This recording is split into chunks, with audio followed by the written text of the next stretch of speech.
Hi, week 4, English 2332. This is just going to be a short video to kind of help you refocus on the first response paper. Before we get to the paper, let me remind you, your first quiz is going to be next Thursday, February 13th. It'll open at 8 a.m. It'll close at 11:55 p.m. I think, well, let me check. There's either going to be 25 or 50 questions, probably 50 questions, multiple choice A, B, C, D. Back to the paper. Okay. This is our first response paper. And so I'll be focusing, while I'm grading your paper, I'll be focusing on just the basics. And the basics include, of course, good spelling and punctuation, good grammar skills.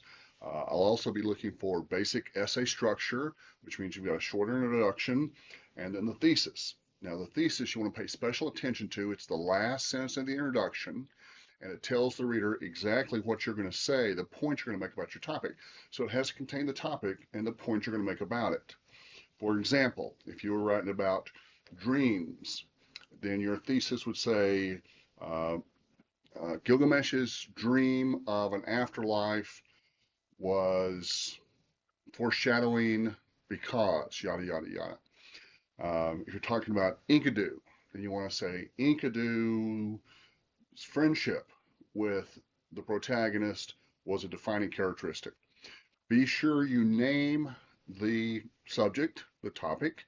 Don't use pronouns like he or his.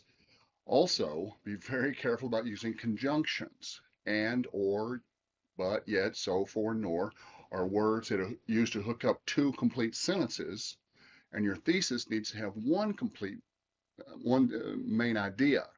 So if you've got two sentences, chances are you've got two ideas.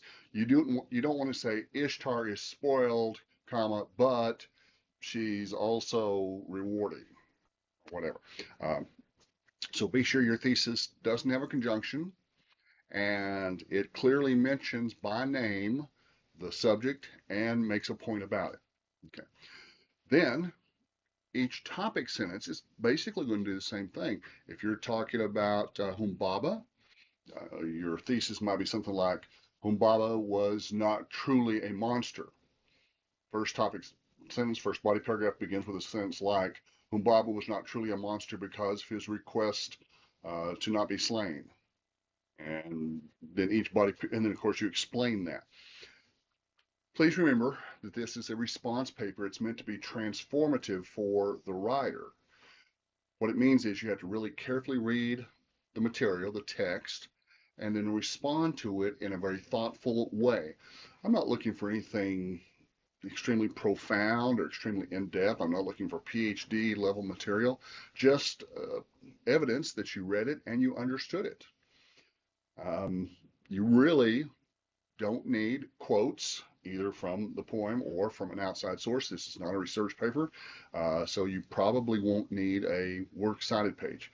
If you do quote anything, you will, and of course that has to be formatted correctly. We're using the Turnitin app, which will be under, I think it's under the learning module called Assignments in your class, and it's pretty self-explanatory. If you've never used it before, you might want to do a quick YouTube tutorial. There's just like 3 steps, but you have to follow all the way through. You have to get all the way to the end to make sure your submission goes through before the 11:55 p.m. deadline, and it will tell you submission complete, and it will email you a digital receipt so that you know for sure. Okay, it'll probably take me a week or 2 to get these back to you, but your next paper is not due until, gosh, after spring break. Wow. So you'll have some time on that. Proofread carefully, do a good job. Of course, avoid plagiarism. Don't use AI at all. We've got a new AI detector built into our equipment now, so it picks up on all of that. All right, if you have any questions, please drop me an email, jfly@southplainscollege.edu. Good luck.